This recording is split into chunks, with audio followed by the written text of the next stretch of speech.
안녕하세요. 배당의 민족입니다.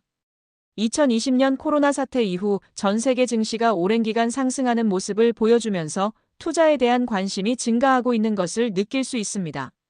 투자에 대한 관심이 높아지면서 주식 투자를 하는 투자자들이 증가했고, 이로 인해 증권사들의 수수료 수익도 증가한 것을 확인할 수 있습니다. 증권사들의 수익이 크게 증가하면서 주주환원의 방법으로 자사주 매입 및 소각을 하거나 배당금을 증액시키는 등의 모습을 확인할 수 있습니다. 배당금이 증가하고 자사주 매입 및 소각 움직임이 나타나면서 증권주들의 가격도 크게 높아지고 있어서 고민이 많이 되시리라 생각됩니다.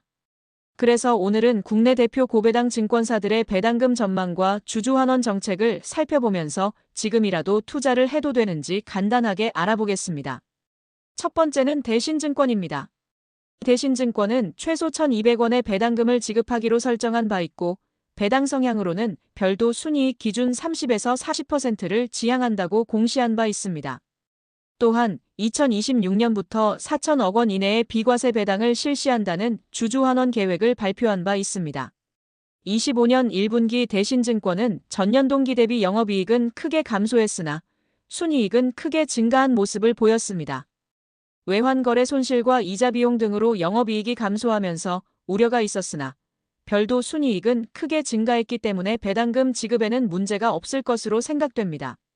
대신증권은 2027년까지 1,200원의 배당금이 전망되고 있고 6%에 가까운 배당 수익률이 기대되는 모습입니다.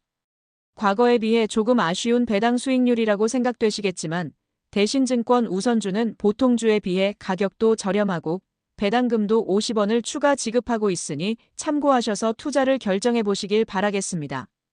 두 번째는 미래에셋증권입니다.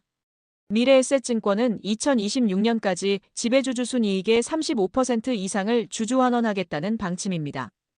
또한 매년 보통주는 최소 1,500만 주 이상 소각하고 이우선주도 100만 주 이상 소각하겠다는 계획을 가지고 있습니다. 긍정적인 주주환원을 보여주고 있지만 미래에셋증권 보통주는 배당 수익률이 낮다 보니 사람들의 관심이 높지 않은 모습입니다. 다만 미래에셋증권 우선주는 보통주에 비해 2배 높은 배당 수익률을 보이고 있으니 참고해 보시길 바라겠습니다. 25년 1분기 미래에셋증권은 전년 동기 대비 영업이익과 순이익 모두 크게 증가한 모습을 보였습니다.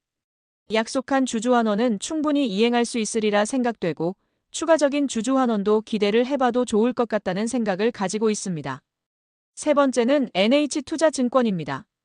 NH투자증권은 기본 배당으로 500원을 지급하고 사업성과를 고려한 추가 배당을 통해 업계 최고의 주주환원을 추진한다는 계획을 가지고 있습니다.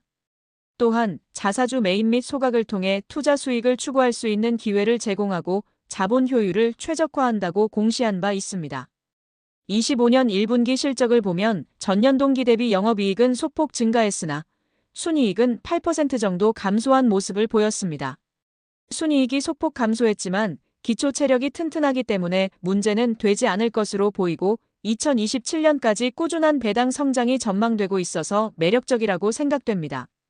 NH투자증권도 우선주가 보통주에 비해 가격도 저렴하고 배당금도 더 많이 지급하기 때문에 배당금 수령을 위한 투자를 진행하신다면 보통주보다는 우선주에 투자를 하는 것이 낫다고 생각됩니다. 네 번째는 삼성증권입니다. 삼성증권은 구체적인 주주환원 정책은 없으나 2017년부터 현금 배당에 집중하며 주주 친화적인 모습을 보여온 기업입니다. 과거부터 꾸준하게 30% 중반대의 배당 성향을 보여왔으며 안정적이면서 성장하는 배당금을 보여온 기업입니다. 25년 1분기 실적을 보면 전년 동기 대비 영업이익은 소폭 증가했고 순이익은 조금 감소한 모습을 보였습니다. 매출액은 크게 감소했음에도 불구하고 영업이익이 증가한 것을 보면 비용 효율화를 잘 진행했다고 생각됩니다.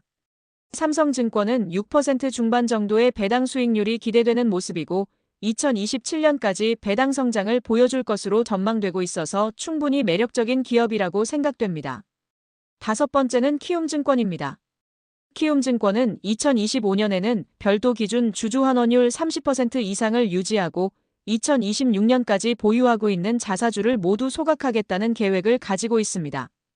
2023년까지는 높지 않은 배당 수익률을 보여왔으나 2024년도에 배당금을 전년 대비 2배 이상 증가시키면서 6%가 넘는 배당 수익률을 보인 바 있습니다.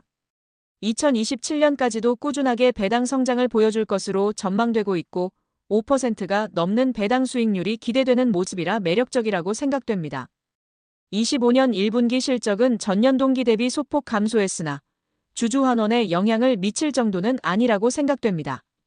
2026년 이후에 새로운 주주환원 정책이 발표될 예정이라 실적을 보면서 맞춤 대응을 해나가시면 좋을 것 같다는 생각을 가지고 있습니다. 지금부터 소개할 증권사들은 유명하지 않거나 상대적으로 규모가 작은 증권사들이니 빠르게 소개만 하고 넘어가겠습니다. 신영증권은 2022년도에 전년 대비 순이익이 크게 감소했으나 4,000원의 배당금을 지급하면서 높은 배당 수익률을 보였습니다. 2023년에도 4,000원을 지급했고 2024년에는 4,500원의 배당금을 지급한 바 있습니다. 최근 2년 연속 7%가 넘는 배당 수익률을 보였고 과거부터 꾸준하고 안정적인 배당금을 지급해왔기 때문에 매력적인 기업이라고 생각됩니다. 다만 신영증권은 매년 7월에 결산 배당을 지급하는 점을 참고하셔서 투자를 결정해 보시길 바라겠습니다. 부국증권은 2022년부터 2024년까지 한 주당 1,500원의 배당금을 지급해오고 있는 기업입니다. 실적 변동성이 높은 기업이지만 꾸준하고 안정적인 배당금을 지급해오고 있는 것을 확인할 수 있습니다. 부국증권은 보통주에 비해 우선주가 가격도 저렴하고 배당금도 한 주당 50원을 추가 지급하고 있으니 참고하셔서 투자를 결정해 보시길 바라겠습니다. 한양증권도 과거부터 꾸준한 배당금을 지급해오고 있는 기업입니다.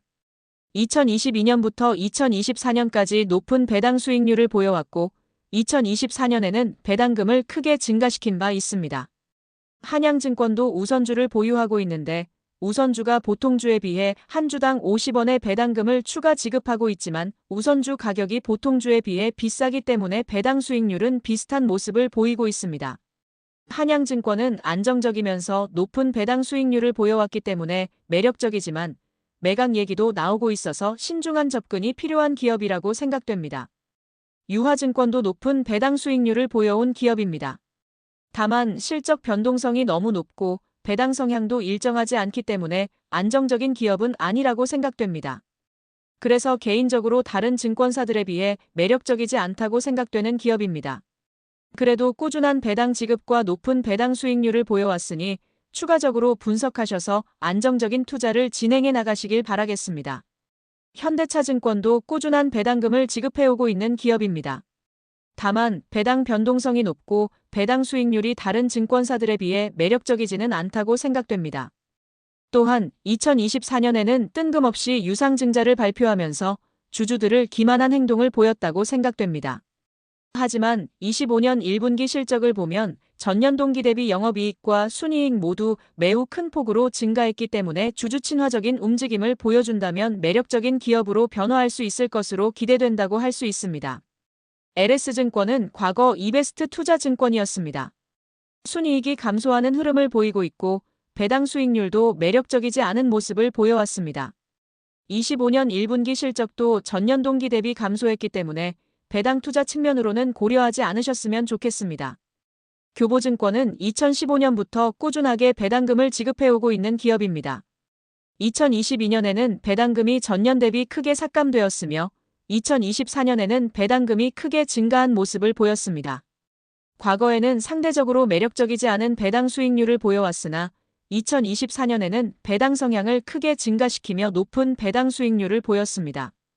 25년 1분기 실적도 전년 동기 대비 크게 증가한 모습을 보였기 때문에 실적을 조금 더 확인하면서 신중한 접근을 하신다면 좋은 결과가 있으리라 생각되는 기업입니다. 유한타증권은 주주환원율 35% 이상을 목표로 하는 기업입니다. 2020년부터 배당금을 지급해오고 있는 것으로 확인되고 있으며 점진적으로 배당 성장을 보이고 있는 모습입니다. 다만 25년 1분기 실적은 전년 동기 대비 크게 감소한 모습을 보였으니 실적 안정성을 갖춘 것을 확인하고 투자를 결정해 보시면 좋을 것 같습니다. 유진투자증권은 2018년부터 꾸준하게 배당금은 지급해오고 있으나 배당 변동성도 심하고 배당 수익률도 매력적이지 않은 기업입니다. 25년 1분기 실적도 전년 동기 대비 크게 감소한 모습을 보였으니 참고하셔서 안정적인 투자를 지속해 나가시길 바라겠습니다. 지금까지 국내 주식시장에 상장되어 있는 증권사들의 배당 정책과 배당금에 대해 알아보았습니다. 오늘 알아본 기업 외에도 SK증권, 상상인증권, 다올투자증권, 코리아에셋투자증권 등 더 많은 증권사들이 있습니다. 알아보지 않았다는 것은 배당 투자 측면에서는 알아볼 필요가 없다고 생각해 주시면 됩니다. 오늘도 영상 내용은 참고만 해주시고 추가적으로 분석을 하셔서 안정적인 현금 흐름을 만들어 가시길 바라겠습니다.